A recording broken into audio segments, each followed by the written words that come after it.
For years, we've all been told that these tech titans are literal geniuses, visionary thinkers who earned their power through sheer intellect. But after what we've seen over the past few months, I think we finally need to admit, once and for all, that these people are and they have been the entire time. I mean, just look at what's happening. Self-proclaimed real-life Iron Man Elon Musk just went billions into debt to buy his favorite bird website, then fired everyone and announced his new toy was about to go bankrupt. Boy Emperor Mark Zuckerberg just laid off 11,000 people. At the same time, he's wasting $36 billion on a metaverse no one wants to use. And 30-year-old crypto billionaire in shorts, Sam Bankman-Fried, turned out to be nothing but a massive fraud when his crypto exchange, FTX, evaporated into thin air along with billions in regular people's money. Now, I hesitate to call anyone stupid.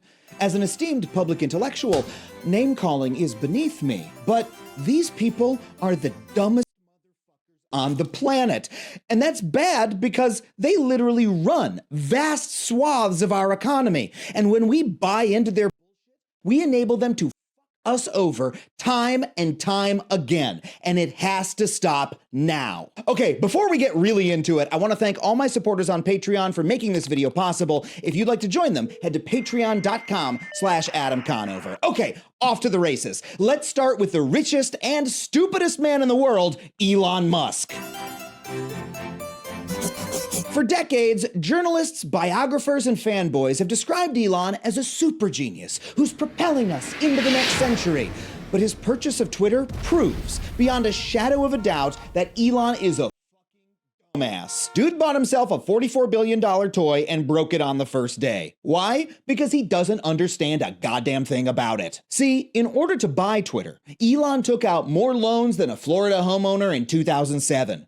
The company is now on the hook for $1.5 billion a year in interest payments alone. And since Twitter was already unprofitable to begin with, that means that Elon needs a ton of revenue right now. So he decides, hey, people love those blue check marks, let's make them pay for them.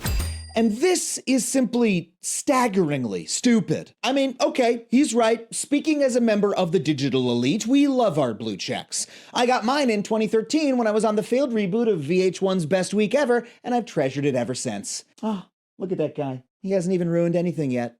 By putting the blue check up for sale, Musk destroyed its entire purpose and lost himself billions in revenue.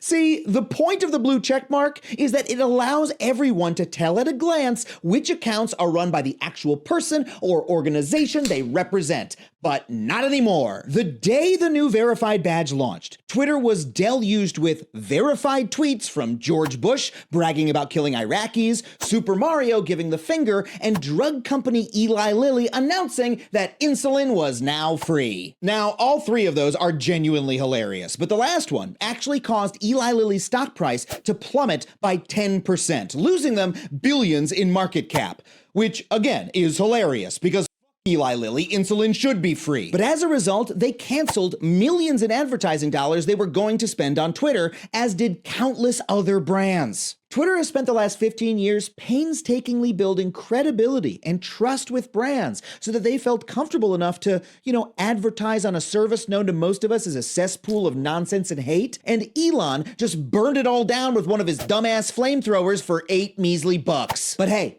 maybe he can make it up with all of that sweet subscription revenue. Well, let's see. According to the New York Times, about 140,000 accounts signed up for Twitter Blue in the days after launch. So at $8 per account, that means the verification system brought in a little over $1 million in revenue.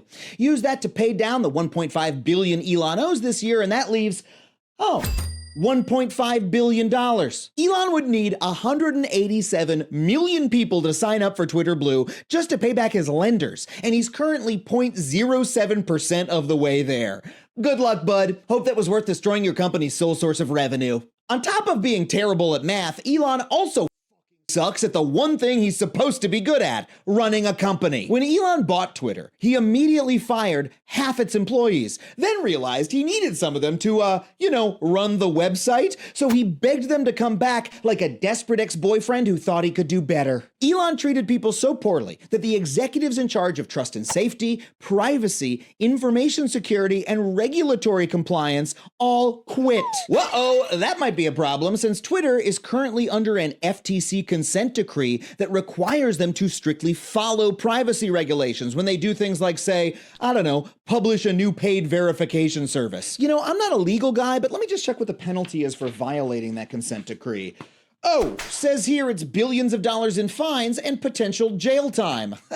Good luck with the feds, champ. So why is Elon Musk f***ing this up so badly? Simple. His carefully crafted public image as a genius innovator has been a con from the very start. Elon didn't found Tesla. He used the money he got from co-founding PayPal, the payment service that sucks, to buy a stake in Tesla. Then he kicked out the original co-founder, Martin Eberhard, and stole Martin's title, not to mention his car. SpaceX does some cool but they're a government space contractor that makes their money suckling at Uncle Sam's teat.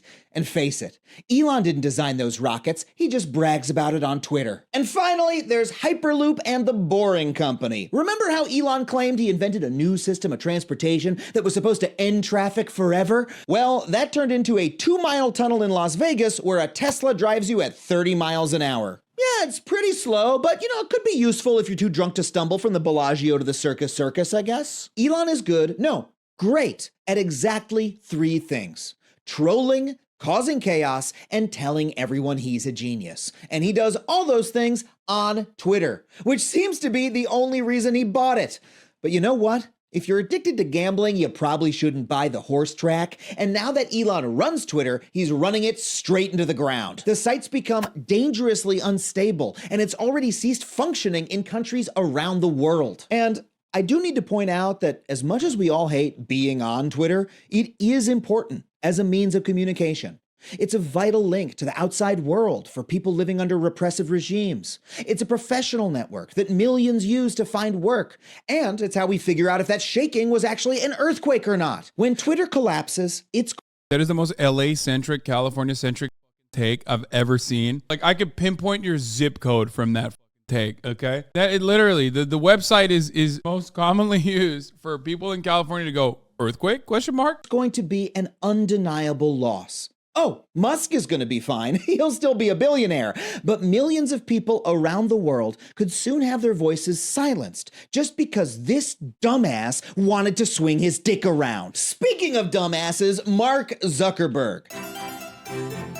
For most of my adult life, he's been described as a brilliant prodigy. Mark created a social network that exploits the data of billions of people and built it into an impregnable super monopoly with billions of users. But in recent years, Facebook has fallen on hard times. Mark's been hauled before lawmakers to explain why he stole customer data and undermined democracies around the world. Apple has blown a giant hole in Facebook's profits by allowing users to opt out of having their data stolen. And most importantly, TikTok has been kicking Mark's pasty ass. As a result, Facebook has lost 60% of its value in the past year. So, in a desperate move to prop up his share price, Mark made up some stupid sci-fi bullshit. He renamed the company Meta and has so far spent $36 billion building a new digital world he calls the F-35 corporate VR edition. Metaverse, where you can do something, it's not really clear. Play cards with a robot, I guess. Mark's pitch, though, is that in the future, we're all going to work, live, and play in the metaverse, and Facebook will dominate it, so therefore, you need to invest all your money in Facebook right now. Now, first of all, that sounds like a dystopian nightmare that we should stop at all costs, but don't worry, it's all bullshit. That video was faked on... It's wild that he spent $36 billion to make a shittier version of VR chat where you can't have e-sex. If he truly was a visionary billionaire entrepreneur, he would have fucking figured out the machine that does sucking simultaneously and improved VR chat. on a green screen. The metaverse Mark's actually building sucks ass. I mean, this shit looks like The Sims for PlayStation 2. It is so rudimentary that the big feature they're excited about is, get ready for it, adding legs. Wow, that ought to boost the share price. And once he adds taints and buttholes, there's no stopping him. Oh, wait, never mind. Turns out the legs video was fake too. Mark ain't got no legs. Just as an aside, why the hell did they make Mark the face of this shit? I mean, they have so much money. They could have hired Samuel L. Jackson, or Spider-Man, or a hologram of Betty White. Whose fantasy? They actually hired Jordan Peele and a bunch of other celebrities. I guess as a consequence of the platform fucking falling apart. Nobody really saw it, but I remember. I'm always watching, motherfucker. I'm always watching. I saw what you did. I saw what you did, Jordan Peele. Get the bag, though. It's okay.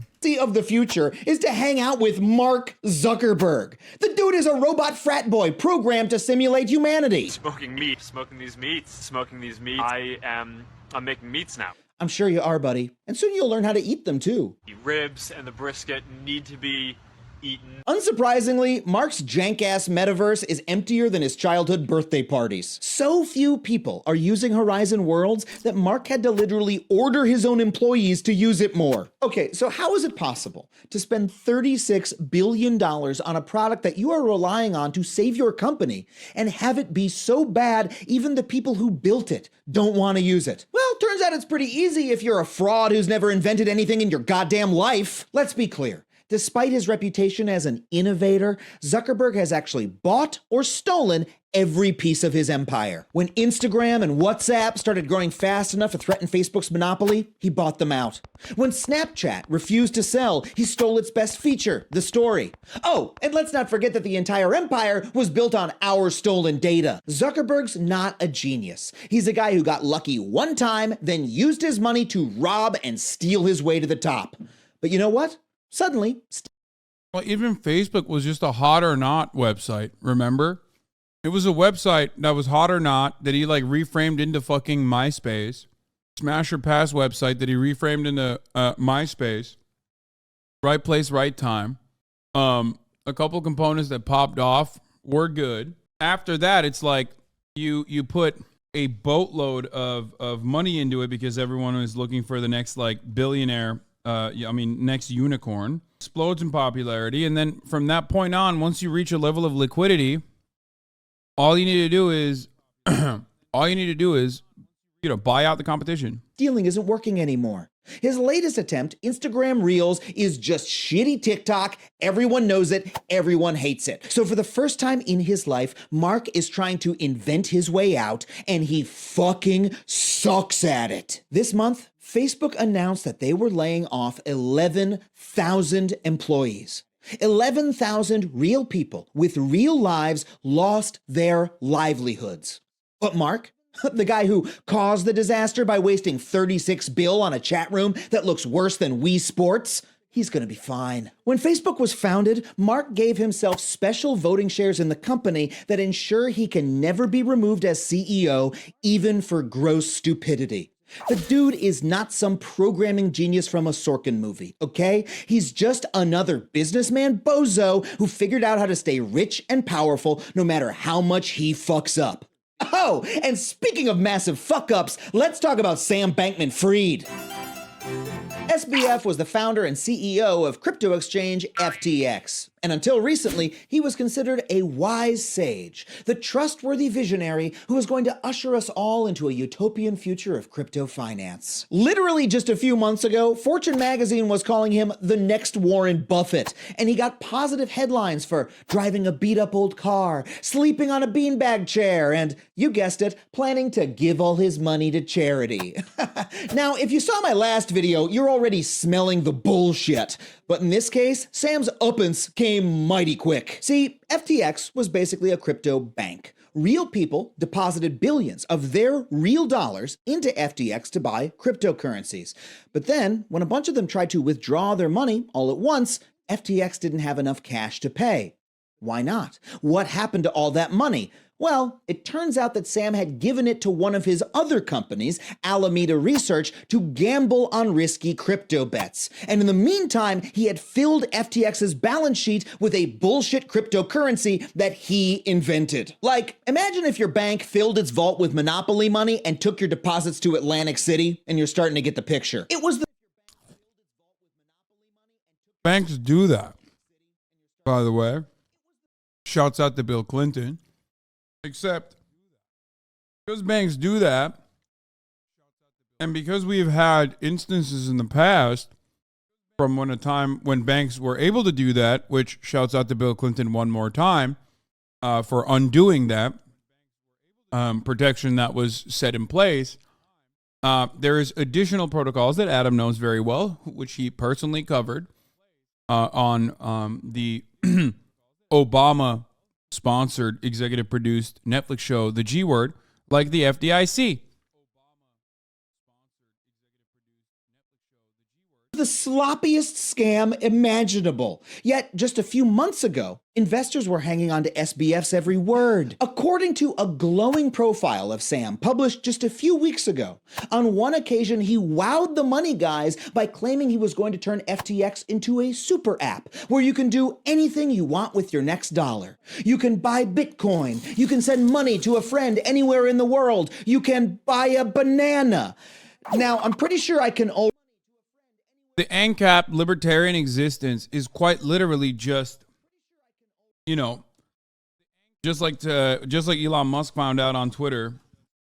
The libertarian ANCAP existence is basically saying things will be so much better without regulation, and then finding out very quickly, like sometimes too quickly, after crashing and burning, why you need said regulations in place.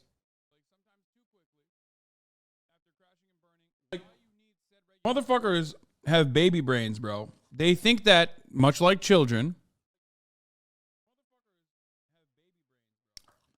that these kinds of restrictions, these regulations, are put in place by annoying people who just like rules, okay? Like, there's this real child-brained attitude that a lot of ANCAPs have that is oftentimes motivated by greed as well and their own bottom lines, where they think like these rules are put forward by the librarian with the librarian bookworm that just likes rules. They're shushing you on purpose only because they want to shush you. Like, no, you fucking idiot. They're shushing you because you're supposed to be reading books in there and you can't really read if it's a loud area. Rules and regulations are created because people that fucking despise rules and regulations originally create things completely devoid of them, and they fucking fail. That's how you arrive at it. Nobody likes rules. It's not a thing that like people are like, oh man, I'm a based rule enjoyer, regulatory mechanism maxing groiper.